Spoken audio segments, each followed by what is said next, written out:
Good morning guys and welcome to the video. It's a couple of weeks now since I've been in Bali, bringing myself back into the routine here in Scotland, and it's actually been a lot better than I expected.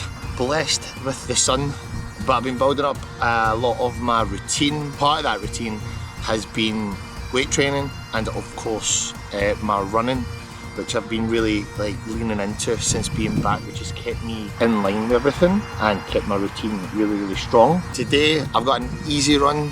I'm going to take you along for it and I'm going to explain to you how I actually structure these runs, because I've got a new goal in mind and it's pretty big.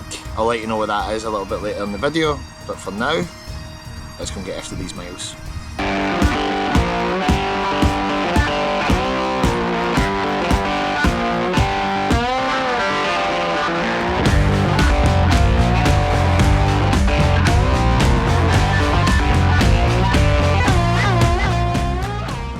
What are easy miles? Easy miles are essentially going to be the bulk of your training when it comes to prepping for any big race, like a half marathon, HYROX. A lot of easy runs are probably going to take up about 80% of your overall training block. These are the ones that are going to help you build your aerobic base, and they're also going to allow you to have a better engine when it comes to running, being able to go for longer during those runs. Now what a lot of people do is sometimes don't manage easy runs very well. They're not the most glamorous, they're not the most exciting, and everybody always wants to run fast and, you know, get a good time and put it on Instagram, and nobody really wants to put up a slow run. However, easy runs to make sure that you're getting fitter, stronger and better for the race that you've got coming up. And that's why we want to start as early as possible when it comes to training or building. We need to make sure that we can get those easy runs in early,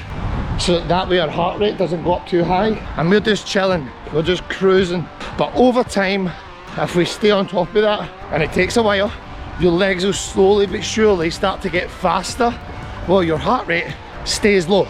And that is the fine art of running that is very hard to master. But in this video and many other videos to follow, I'm going to try and help you understand how to utilise that and get you ready for your next race.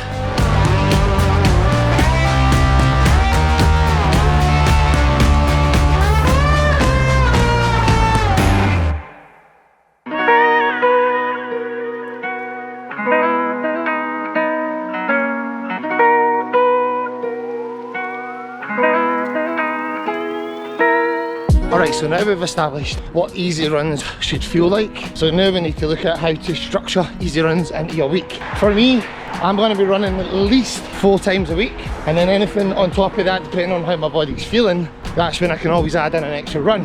But at this stage, I'm not going to give myself more than I need to do. How I'm structuring that is, I've got 2 easy runs, 1 tempo work and 1 long run at a steady pace, with the idea of being able to build up speed over time, and in that way get faster for those longer runs, but while maintaining the easy run on the other 2 runs. That's how I would structure the week for your runs. After about 2.5 miles, if you take your time and keep it easy without over pushing it, your legs start to go into autopilot, which is what I love. But you never really feel that if you run too fast. It also helps if you've got your favourite vest on, power in the boot.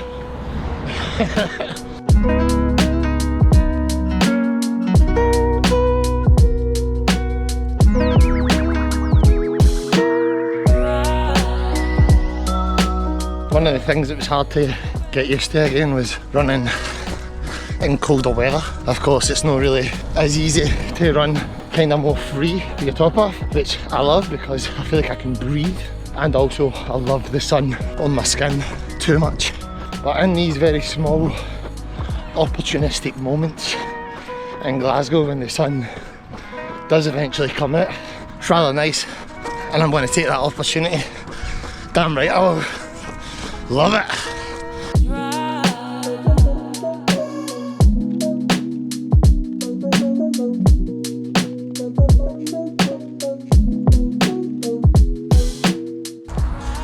Okay guys, that's me completed a 5 mile, easy pace. Pace was 9 minutes 37, total time of 48:08, which is fairly decent for this point in training.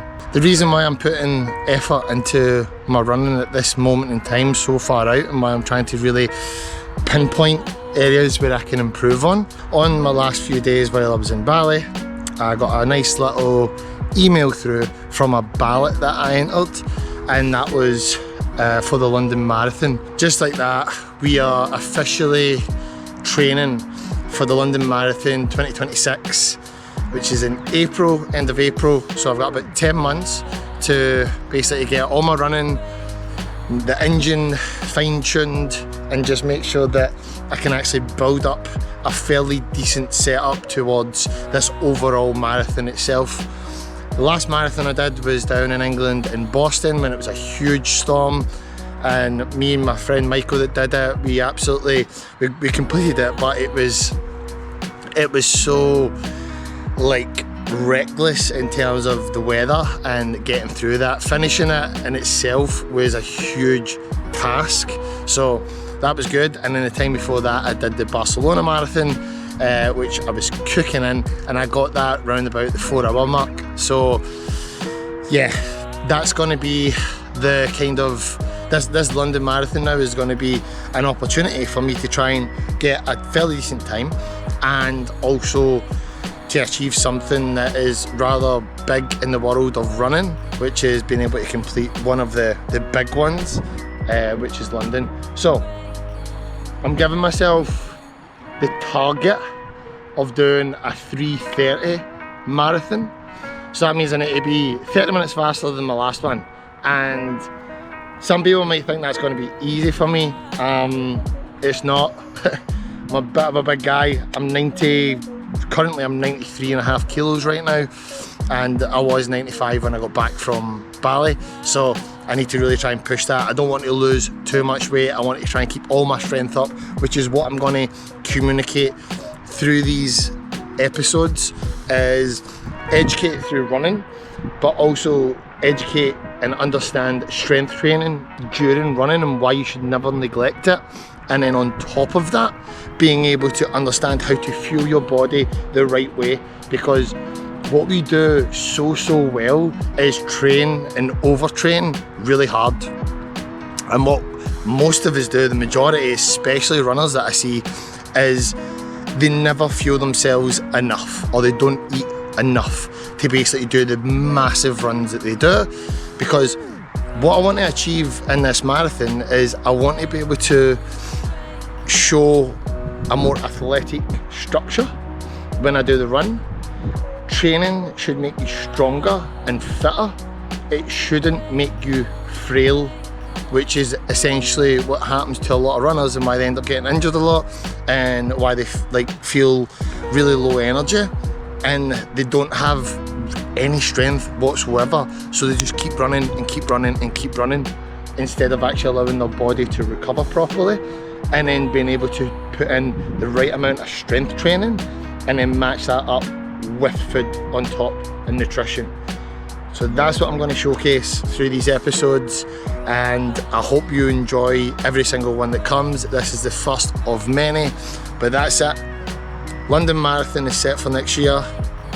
How to structure running, how to strength train, and how to train and feed and put the right nutrients into your body so that all of these things can happen the best possible way.